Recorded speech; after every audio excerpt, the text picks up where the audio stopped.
Hello friends, welcome to my YouTube channel. मैं हूं आकाश और दोस्तों स्वागत है आपका एक और वीडियो में। तो दोस्तों इस वीडियो में आपको बताने वाला हूं कि मलेशिया के ई वीज़ा के लिए आप अगर इंडियन सिटीजन हो तो कैसे अप्लाई कर सकते हैं और इसके लिए आपको क्या क्या डॉक्यूमेंट्स देने होते हैं और इसके लिए आपकी कितनी वीज़ा एप्लीकेशन फीस लगती है और आपको कितने दिनों में मिल जाता है और ये कब तक वैलिड रहता है। तो दोस्तों सबसे पहले बात करते हैं कि आप इसके लिए अप्लाई कैसे कर सकते हैं। दोस्तों मलेशिया के ई वीज़ा के लिए अप्लाई करने के लिए आपको मलेशिया की ई वीज़ा की गवर्नमेंट की ऑफिशियल वेबसाइट पर जाना होता है। वहाँ पर आपको लॉगिन करना होता है। अगर आप पहले से ही रजिस्टर्ड यूज़र हैं तो आपको लॉगिन पे जाकर अपना लॉगिन करना होता है। अगर आप न्यू यूज़र हैं तो आपको अपना न्यू ईमेल आईडी पासवर्ड देके और आपको अपनी पर्सनल डिटेल्स देके वहाँ पर लॉगिन करके अपना लॉगिन बनाना होता है और वहाँ पर आप लॉगिन करके अपना ई वीज़ा अप्लाई कर सकते हैं। वहाँ पे स्टेप बाय स्टेप प्रोसेस। सबसे पहले आपको अपना पासपोर्ट नंबर डालना होता है, फिर आपको अपने पासपोर्ट की वैलिडिटी डालनी होती है। ऐसे ही करके आपको धीरे धीरे अपनी सब डिटेल्स डालनी होती है और उसके बाद आप वहाँ पर उस पोर्टल पर उसके ई वीज़ा के लिए अप्लाई कर सकते हैं। उसके बाद आपको जो डॉक्यूमेंट्स आपसे रिक्वायर्ड स्टेप्स में मांगे जाते हैं आपको उस स्टेप्स में वो डॉक्यूमेंट डालना होता है। दोस्तों अब बात करते हैं कि आपका कब तक वैलिड रहता है। तो दोस्तों मलेशिया का ई वीज़ा आपका 3 महीने तक वैलिड रहता है और इसके अंदर आप मैक्सिमम 30 डेज के लिए ट्रैवल कर सकते हैं। वो भी आप 30 कंजिक्यूटिव डेज यानी आप लगातार 30 दिन मलेशिया में रुक सकते हैं। ये वीज़ा आपको सिंगल एंट्री स्कीम के अंदर इशू होता है जिसकी फीस आपकी 50 RM पड़ती है। 50 RM बोल दो 50 मलेशियन रिंगिट, जो इंडियन करेंसी में लगभग 920 रुपये के आसपास होते हैं। और मलेशिया का ई वीज़ा आपको 2 से 5 वर्किंग डेज के बीच इशू हो जाता है।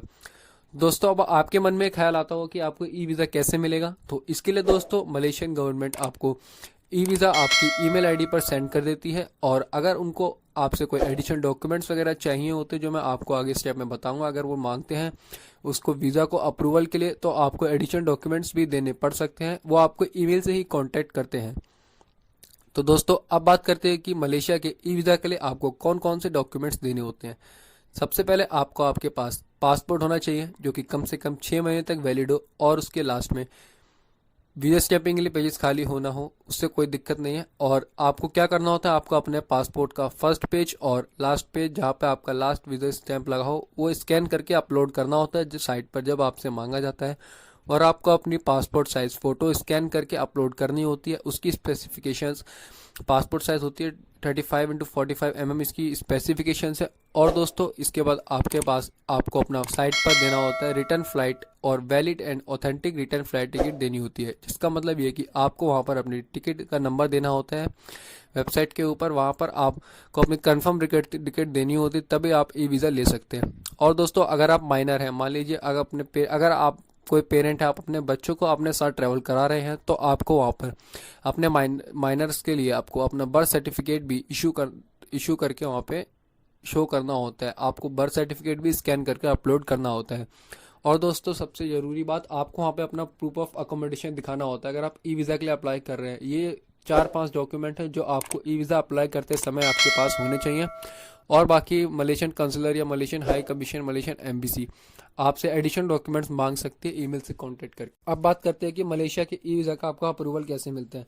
दोस्तों जो आपका मलेशिया का ई वीज़ा होता है ये सब्जेक्ट टू होता है कि आपको मलेशियन इमिग्रेशन डिपार्टमेंट या मलेशिया के रिप्रेजेंटेटिव जैसे कि एम्बेसी कंसुलेट के अप्रूवल के थ्रू ही आपको मिलता है। तो इसके लिए क्या होता है कि चांसेस होते हैं कि मलेशिया एम्बेसी या मलेशिया कंसुलेट से आपको कोई ऑफिशियल्स अगर आप उनको आपके ऊपर डाउट होता है आपके डॉक्यूमेंट्स प्रोवाइडेड जो आपने प्रोवाइड करे होते हैं, तो रैंडमली ऐसे ये नहीं होता कि वो सबको बुलाते, रैंडमली किसी का भी पर्सन को बुलाकर आप एम्बेसी में या कंसुलेट में उनसे पूछताछ कर सकते हैं और उनसे एडिशनल डॉक्यूमेंट मांग सकते हैं। जैसे कि एडिशनल डॉक्यूमेंट में वो आपसे आपका एम्प्लॉयमेंट का प्रूफ मांग सकते हैं, आप क्यों वहाँ पर ट्रैवल करना चाह रहे हैं, आपके आइटनरी मांग सकते हैं, आपका ये या आपसे आपका अकोमोडेशन का प्रूफ मांग सकते हैं, या आपसे रिटर्न फ्लाइट टिकट की ऑथेंटिकेशन शो करने के लिए मांग सकते हैं, और आपका पर्पस वैलिड है नहीं है, ये सब के लिए ये आपसे एडिशनली वहाँ पे पूछा जा सकता है। ये कंफर्म नहीं है, ये 10% चांस होता है कि आपको एम्बेसी बुला के ये सब पूछा जाए। और दोस्तों उसके बाद ये सब पूछने जब आप ई वीज़ा अप्लाई कर देते हैं तो आपको, जैसे मैंने बताया, आपको ईमेल आईडी पे आपका ई वीज़ा मिल जाता है। तो दोस्तों यहाँ तक तो बात हुई कि आप मलेशिया का ई वीज़ा कैसे लें और दोस्तों अब मलेशिया का ई वीज़ा आप ले लेते तो कई लोग क्या होते हैं मलेशिया में जाते कहते हैं हम इससे ट्रैवल कैसे, तो ये क्या होता है कि आपको मलेशिया जब आप एंट्री करते हैं, चाहे बाय एयर करें चाहे बाय लैंड करें चाहे आप बाय सी मलेशिया में एंट्री कर रहे हैं, तब आपको चेक पॉइंट्स पे 4-5 डॉक्यूमेंट दिखाने होते हैं। सबसे पहले आपको अपने ई वीज़ा का प्रिंट आउट दिखाना होता है, तो आप दोस्तों अपने ई वीज़ा का प्रिंट आउट लेके ही चलें। और आपको अपने पास सफिशिएंट फंड होने का प्रूफ देना होता है, जिसके अंदर आप कैश शो कर सकते हैं। ये मतलब पर डे के हिसाब से आप अपना पर डे का $200 के हिसाब से अपना कैश शो कर सकते हैं, और आप अपना चेक दिखा सकते हैं, डेबिट कार्ड या क्रेडिट कार्ड को शो कर सकते हैं, और आपको अपनी रिटर्न फ्लाइट टिकट्स दिखानी होती है हार्ड कॉपी, और आपको अपना अकोमोडेशन का प्रूफ देना होता है। और अगर आप बाय एयर कर रहे हैं बाय शिप तो आपको अपना बोर्डिंग पास भी शो करना होता है। दोस्तों ये सब बोर्डिंग पास शो करना, दोस्तों ये सब डॉक्यूमेंट्स आपसे आप इमिग्रेशन डिपार्टमेंट इमिग्रेशन ऑफिशियल्स को दिखा देते हैं अपने एंट्री पॉइंट्स पे।